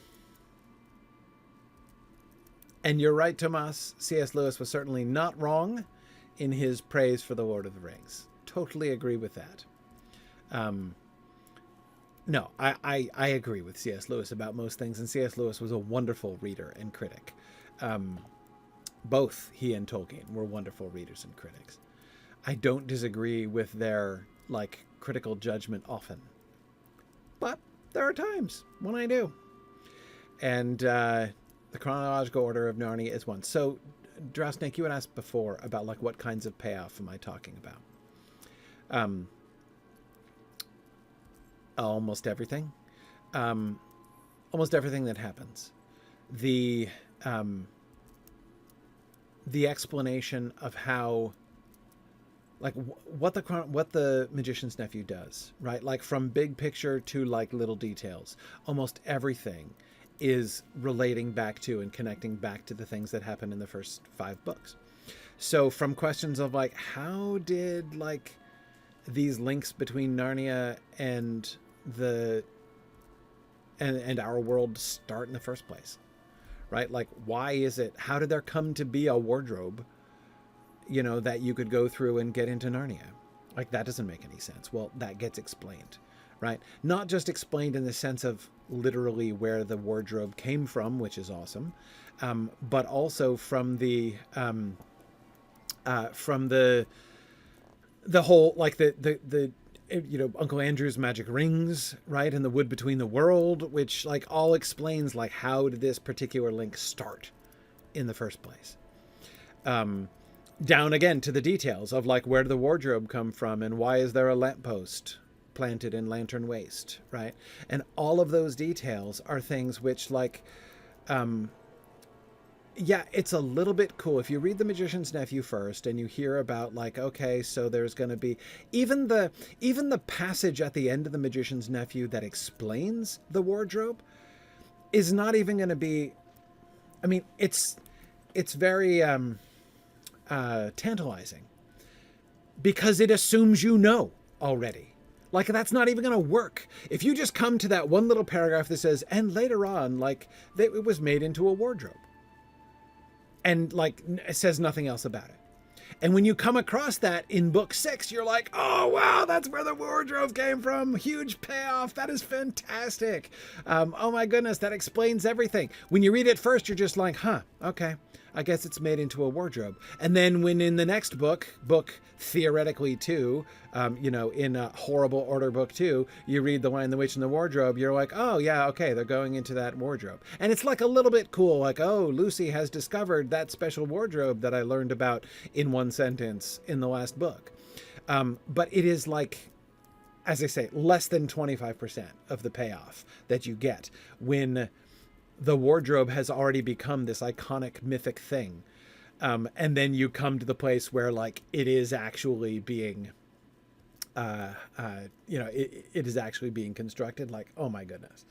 Oh, you can do it on a reread for sure. You can do anything you want on a reread. I'm just saying when it comes to like introduction to the series and like, so when you're telling people, like when someone asks how you should read the Chronicles of Narnia, the answer is always Lion, the Witch, and the Wardrobe first. The Magician's Nephew will hit you like a ton of bricks time and time again. When you're like, that's where the White Witch came from. That's how the lamppost got there. That's where the wardrobe came from. Like, oh my goodness. Like, it's just, again, payoff after payoff after payoff. Whereas like the other way around, not only is there less payoff, but it's, I wonder when I'm going to get to a good spot for a trap. If only it were suitably labeled. Anyway, like it's actively confusing. Like the White Witch is actively confusing. Because what is said about the White Witch in book 1, The Lion, the Witch, and the Wardrobe, contradicts what we learn in The Magician's Nephew. So I mean, it's going to be like really confusing. Anyway, so yeah, this is just why I wholly oppose that. But I haven't really even talked about the adaptation. I've just been ranting on that favorite subject for a rant. Hang on, I'm going to set a trap here. Okay, I'm placing the bait. Trap is set. Okay, let's hide behind the bushes. Now what do? We wait. Okay. Gotta stealth ourselves behind the bushes. Here we go.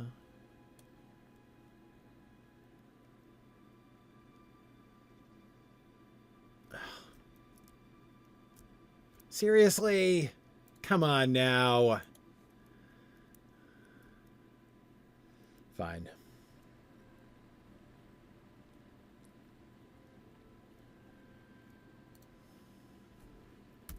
Was I wrong in my suspicion?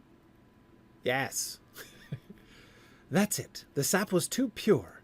The forest becomes green-leafed once more, and Mirkwood no longer. It will be the old befouled sap they hunger for. Seek out corrupted horns, for their blood is a most vile sap. Then we shall learn if Iphantemel, I want to say Iphantemel, but it's just not, Iphantemel hides somewhere within these woods. Okay. Iphantemel is really interesting because I don't think, does Tolkien often use, am I wrong in thinking that like in Sindarin names he doesn't usually use PH for the F sound? I guess it happens sometimes. It just strikes me, it just looks unusual to me or unexpected. Okay, so let me see, where am I headed for the horns? Oh, okay. Well, I think when I'm headed to the horns there, I might as well check out some of those orc holds then. Fine. Okay. All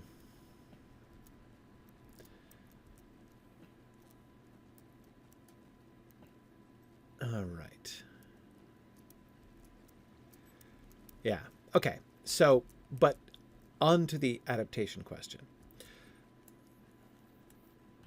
As I say, I am split before even thinking about any details of the adaptation. Conceptually, I'm divided. First, again, I disapprove of starting with The Magician's Nephew.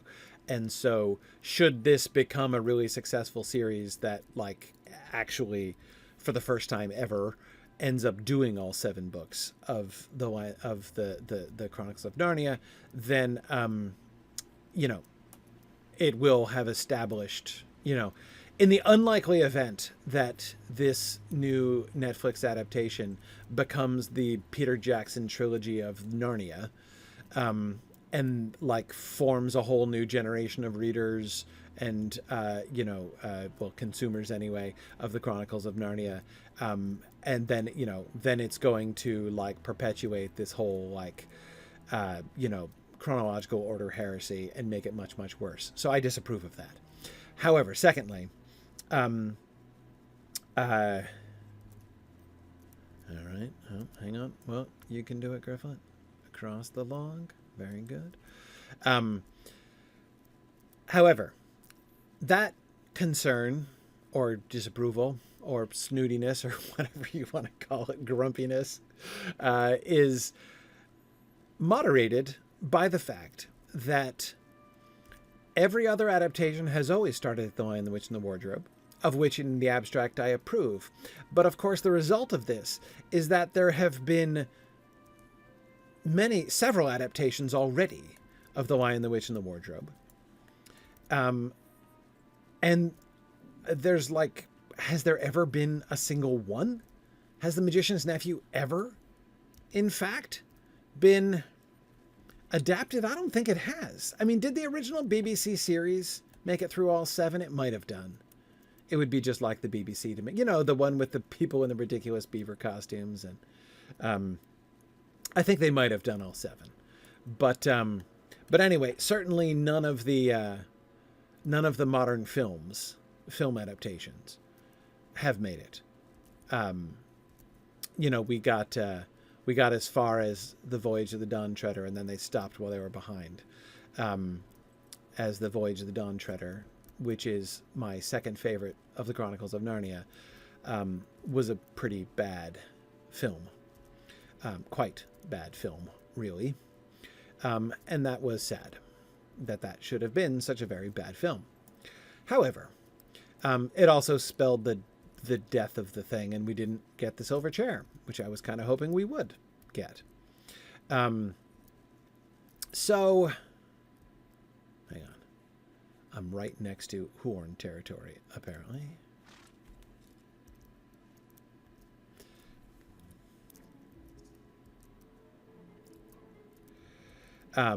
Anyhow, of course it's down in a ravine.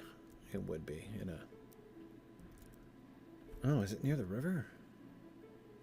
Yeah, we are right near the river. Oh, hang on. Get out of it. I gotta cross the river first. Because it's on the other side of the river. Okay, fine. I stopped just before the bridge.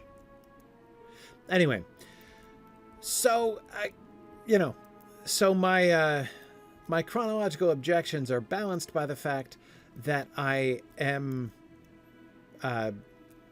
kind of curious to see The Magician's Nephew get a modern adaptation, which it's never had. So there's definitely some intriguing novelty to that. Okay. Now I'm in the thick of things.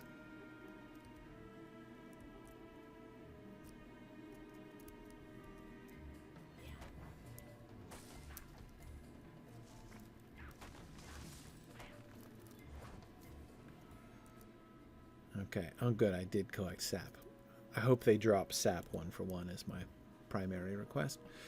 Yeah. So, it'll be interesting. The BBC only got as far as the silver chair. Yeah, I had a vague fish fingers in custard. Nice. I approve of your screen name. I had a vague memory that they didn't get all the way through, but I didn't remember how far they did get. Oh, I found another corrupted horn.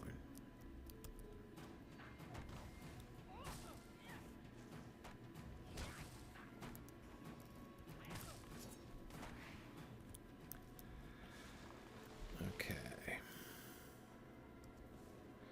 Well, the map thinks there are still more of them here.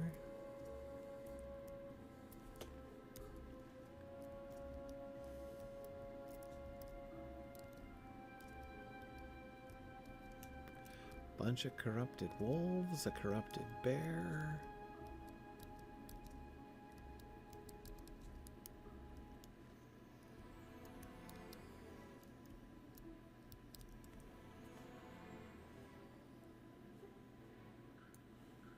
I want to move this down for a minute so that I can, yeah.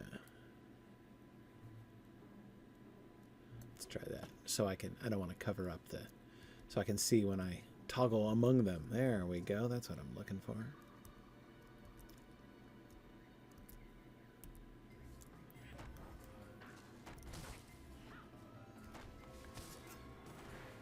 I killed it in midair. Love it. That was fun. Okay.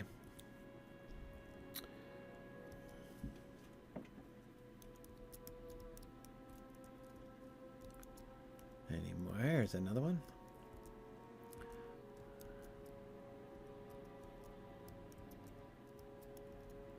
Yeah, I don't know the Focus on the Family radio adaptations of the Chronicles of Narnia.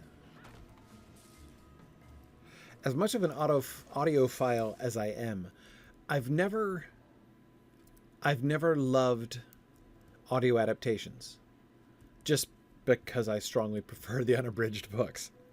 That's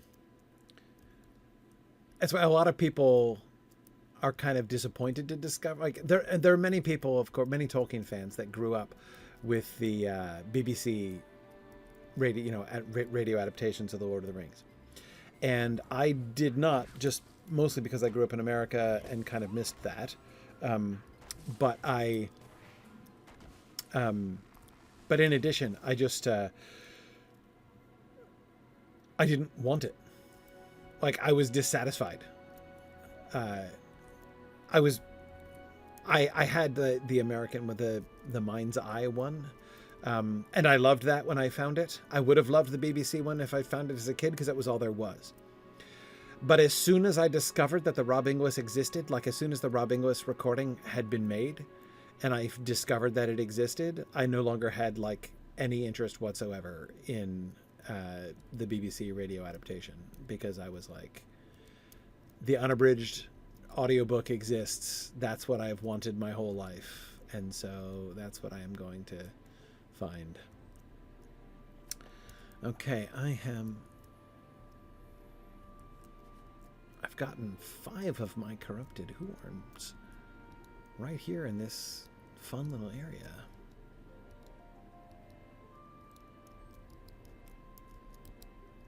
I don't know if another one is going to respawn here quickly enough.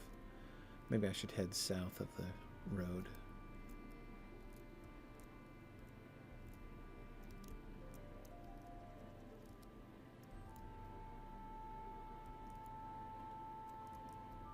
Okay, there's the bridge again.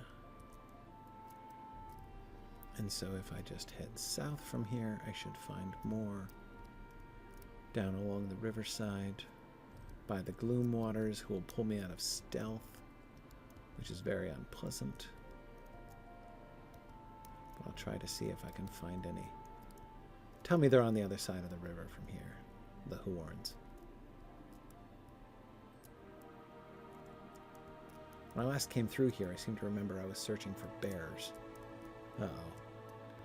Tell me I'm stuck. Come on, get out of it, Gryfflet. Get out of it. Get out of it. Okay, yeah. There's one of those corrupted bears I was looking for last time I was here. Aha! Got it. Where'd he go?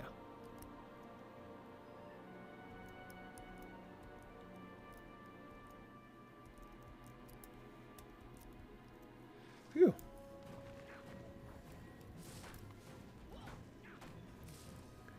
Okay. Set up another trap or catch a spider.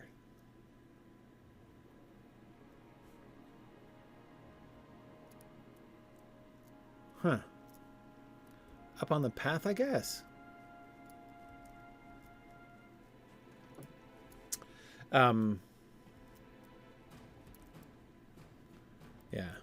Oh, right. I'm not in stealth, and so therefore am being attacked by bears. Look, Mr. Bear, I have no quarrel with you. I'm just trying to get the heck out of here. And I can't seem to do that anywhere.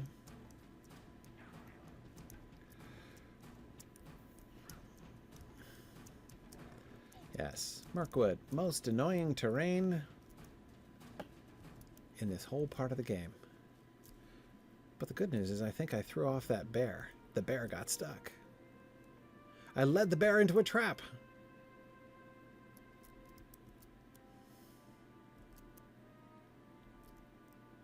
Okay, I don't know where I'm supposed to catch a spider. I don't think I'm going to wander through the woods looking for a lonely spider that's lost its way to catch. So instead, I'm going to go along to that quest ring along the road, which is again enticingly in the general Emil direction.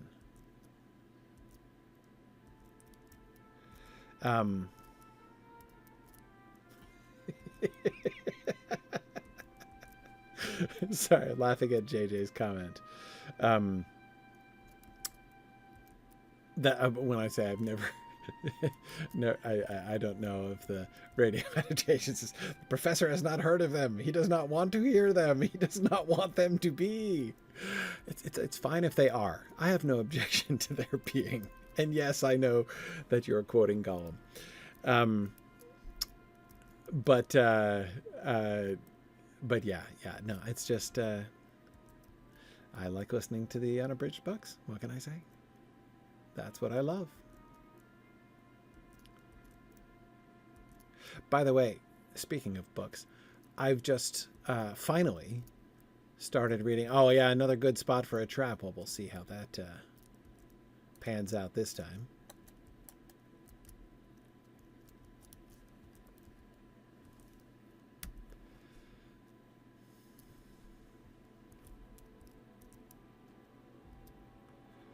Okay, something's approaching.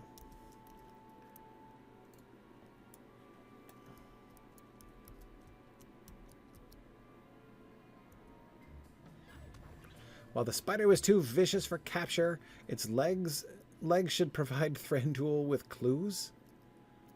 Should it? Okay. Here I've got a dismembered spider leg for you, Thranduil.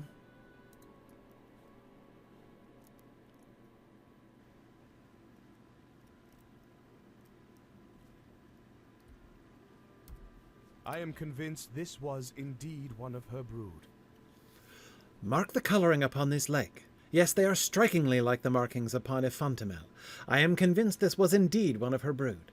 If the pure sap of cleansed trees does not sate them, they must be driven as much by hunger as by malice. I bade my chief hunter Thorlind to search for other signs of Iphantemel. Oh boy. While you sought proof by way of trap, I bade my chief hunter Thorlind to search these woods he knows so well for other signs of the spider Iphantemel. He too has just returned and bears tidings we should hear. Okay, I can't get a pair of gloves for that or something? Where is he?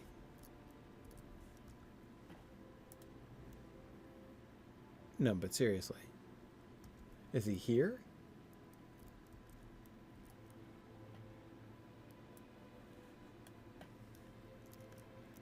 Boy, this guy, stop with it.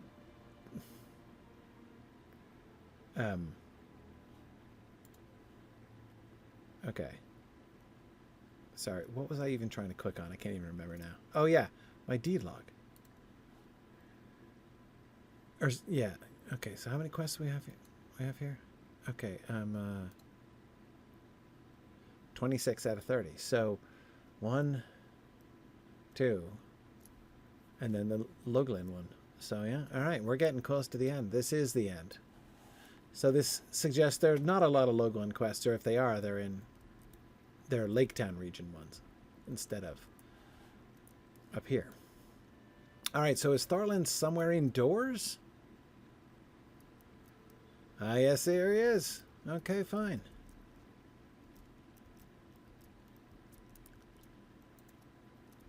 Oh, I'll continue having this problem. You there, stranger.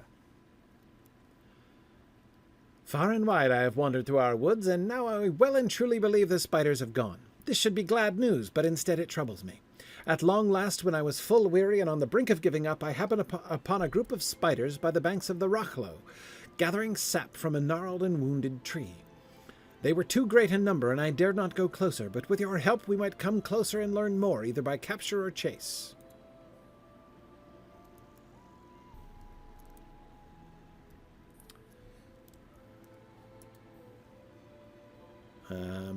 Okay. Down by the enchanted stream, huh? Isn't it?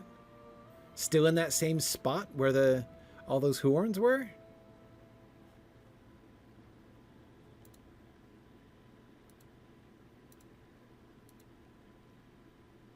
Yeah. Okay. Same spot.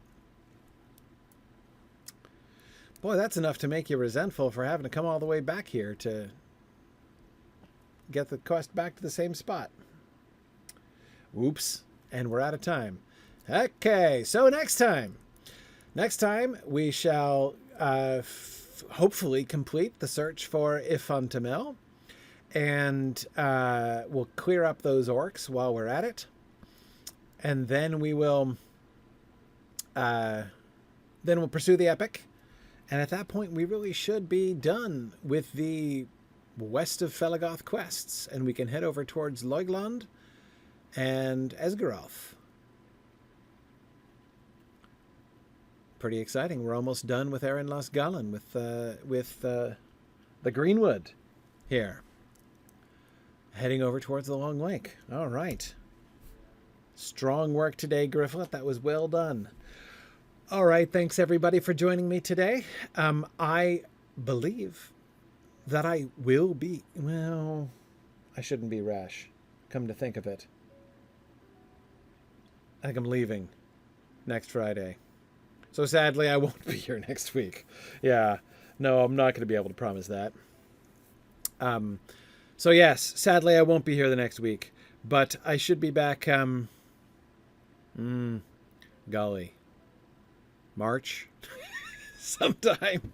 I've got some family travel, and then another moot, then Sunshine Moot down in Orlando. So I think it'll have to be after that. So I think it'll be second Friday in March is when Gryfflet shall return. But upon his triumphant return, he shall finish Erin Las Gallen. I feel fairly confident. Yep, March 13th. That's the plan. All right, thank you everybody for joining me today. That was great fun, and I will look forward to seeing you guys again in a few weeks. Stay tuned for Druid's Fire. Thanks everybody. Bye now.